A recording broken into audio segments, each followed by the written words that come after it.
मुझे नहीं पता था कि आज मंदिर पे कुछ ऐसा देखने को मिलेगा।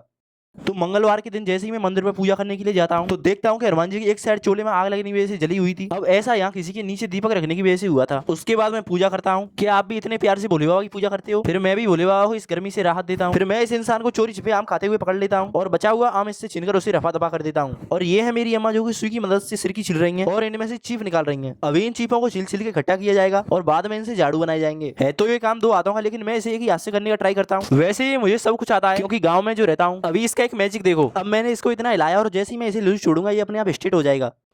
ये क्या हो गया?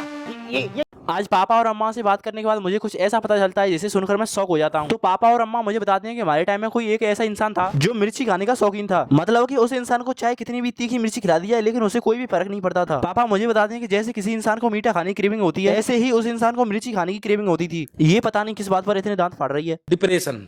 हमारे पास आ जाता है भागवत का प्रसाद। आज मैंने इसको अपने पास फाइल बनाने के लिए बैठा लिया है, मतलब कि तू बोलती जा मैं फाइल में लिखता जाऊंगा। तो मैंने लिखा था ट्रिपनोसोमा, और तू ट्रिपनोसोमा को क्या बोल रही है? हमारी इन बहन जी को देख लो जो कि हर किसी से अपनी लंबाई मापती रहती हैं। अब देखो बाबा से माप रही है लेकिन फिर भी छोटी रह गई। ओ भाई, क्या कोई ऐसे भी नाखून काटता है? नाखूनों को काटा नहीं, पत्थर से घिसा जा रहा है। नई मूर्तियों की स्थापना होने के बाद ये है हमारी मंदिर की पुरानी मूर्तियां जो कि मंदिर के बाहर रखी हुई हैं।